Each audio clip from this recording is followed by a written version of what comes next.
बिस्मिल्लाहिर्रहमानिर्रहीम। दोस्तों, कुरान पाक अल्लाह तबारक व तआला की वो किताब है। अगर अल्लाह तबारक व तआला इसको पहाड़ों पर नाज़िल करता तो दुनिया के बड़े बड़े पहाड़ भी रेजा रेजा हो जाते। अगर समुंदर पर नाज़िल करता तो समुंदर का पानी भी बाहर आ जाता।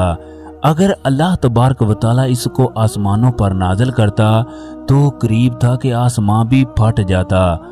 दुनिया की किसी भी चीज में इस बात की ताकत नहीं है कि कुरान पाक के वजन को उठा सके, कुरान पाक के अल्फाज को बर्दाश्त कर सके, क्योंकि ये वो आसमानी किताब है जिसमें नाफरमान कौमों के बारे में बताया गया कि जब इन्होंने अल्लाह तबारक व तआला की हदों को क्रॉस किया तो फिर अल्लाह तबारक व तआला ने उनके साथ क्या क्या किया। अल्लाह तबारक व तआला ने कौम आद, कौम समूद, अरम शहर के रहने वालों के साथ क्या किया।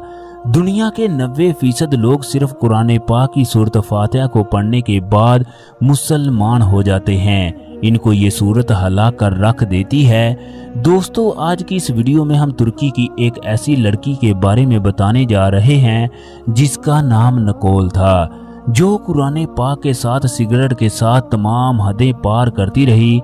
फिर इस औरत के साथ कुरान पाक का क्या मौजज़ा हुआ कि जिसने देखने वालों के रोंगटे खड़े कर दिए। तमाम नए आने वाले दोस्तों से गुजारिश है, जिन्होंने अभी तक हमारा चैनल मौजज़ा वाइज सब्सक्राइब नहीं किया तो कर लें, वीडियो को लाइक करें और दोस्तों के साथ शेयर लाजमी करें। शुक्रिया, ताकि ये मालूमात ज़्यादा से ज़्यादा लोगों तक पहुंच सके और लोगों की ज़िंदगियां तब्दील हो जाएं। दोस्तों, ये एक तुर्की एयर होस्टेस का वाक़या है। उस औरत का ज़्यादातर वक्त फ़्लाइट पर गुजरता। ये फ़्लाइट्स के साथ दुनिया के बड़े बड़े मुल्कों में जाती। एक दिन फ़्लाइट के साथ इसको एक तुर्की नौजवान पसंद आया। ये नौजवान भी इस औरत को पसंद करने लगा। दोनों ने जल्द शादी करने का फैसला कर लिया।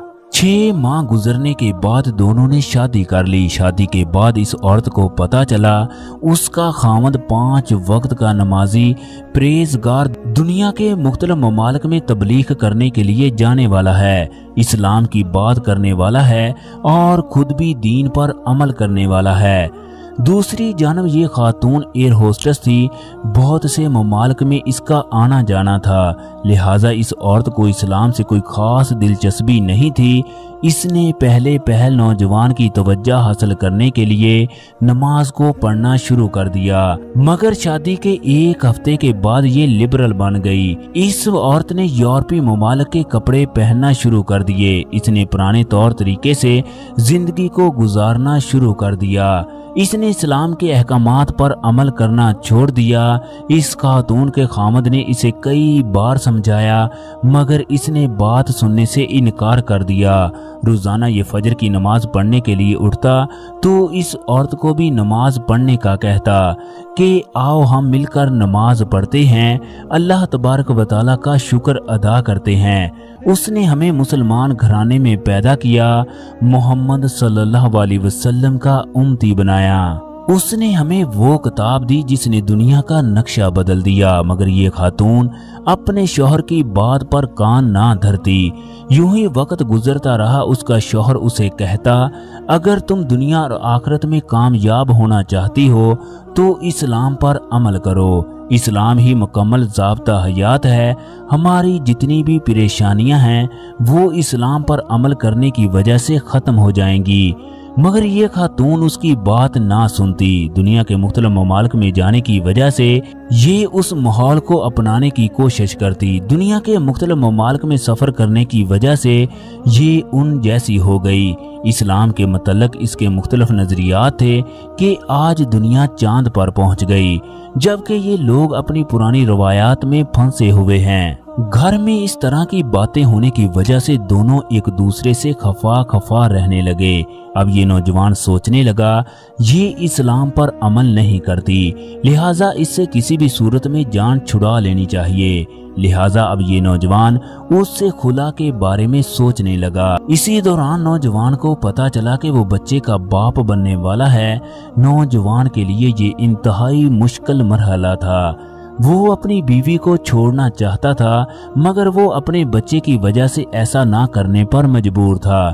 اس نے ایک بار پھر اپنی بیوی کو سمجھایا، اب ہم دونوں والدین بننے والے ہیں، اب یہ ضروری ہو چکا ہے تم اپنے طور طریقے اور چال چلن کو بدل لو، مگر اس خاتون نے صاف صاف انکار کر دیا۔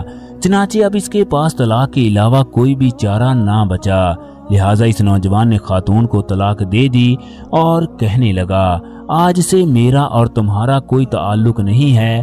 اب یہ خاتون ترکی سے امریکہ چلی گئی۔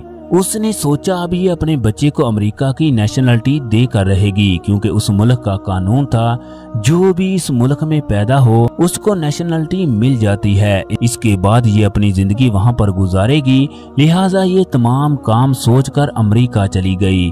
وہاں پر اس کی ملاقات ایک دوسرے ترکی نوجوان سے ہوئی، وہ بھی اسلام سے محبت کرنے والا تھا۔ اس نوجوان نے بھی اسے بہت سمجھایا مگر اس نے اپنے طور طریقے نہ بدلے، بلکہ وہاں جا کر اللہ تبارک و تعالیٰ کی تمام حدوں کو کراس کرنا شروع کر دیا۔ یہ شرع عام سگریٹ بھی پینے لگی۔ ان تمام کاموں کی وجہ سے بچے کی صحت پر برا اثر پڑ رہا تھا۔ یہ خاتون اس گھر میں آنے جانے لگی۔ اس نے دیکھا کہ وہ نوجوان جب بھی قرآن پاک کی تلاوت کرتا ہے تو اس کی آنکھوں سے آنسو جاری ہو جاتے ہیں۔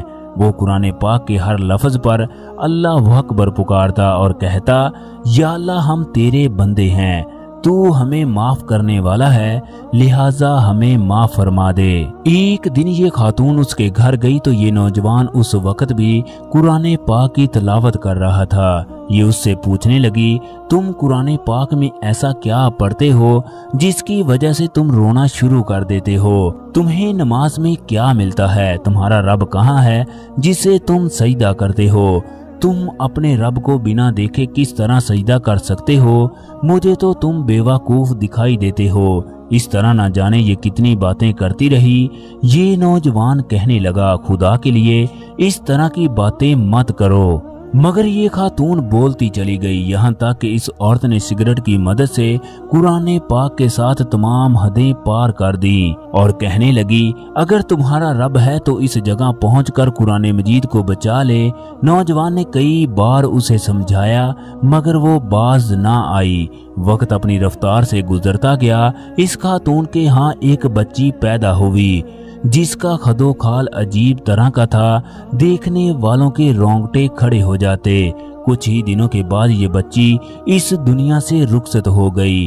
اس خاتون کو یقین ہو گیا کہ جس طرح کے وہ الفاظ بولتی تھی اسی طرح کا اسے صلہ ملا ہے۔ اسے اپنے کیے پر بہت افسوس تھا۔ اب اس خاتون نے ترکی واپس جانے کا فیصلہ کیا۔ ایک ہفتے کے بعد یہ خاتون ترکی واپس آ گئی۔ اپنے خامد کو ڈھونڈتے ڈھونڈتے اس تک پہنچ گئی، اس سے معافیاں مانگنے لگی۔ اللہ تبارک و تعالیٰ نے میرے کیے کی سزا مجھے دے دی، میں نادام اور شرمندہ ہوں۔ تمہارا راستہ ٹھیک ہے، تم حق کے راستے پر ہو، میں دوبارہ تم سے نکاح کرنا چاہتی ہوں۔ اس طرح اس عورت نے دوبارہ نوجوان سے نکاح کر لیا، ایئر ہوسٹس کی نوکری کو خیر آباد کیا، اپنی باقی زندگی اسلام کے مطابق گزارنے کا فیصلہ کر لیا۔ اس خاتون نے باقی ساری زندگی اسلام کی تبلیغ کی، لوگوں کو اسلام کی طرف راغب کیا۔ دوستو، اللہ تبارک و تعالیٰ بڑا غفور و رحیم ہے۔ وہ انسان کو معاف کرنے کے بہانے ڈھونڈتا ہے کہ کب میرا بندہ مجھ سے معافی مانگے میں اسے معاف کر دوں۔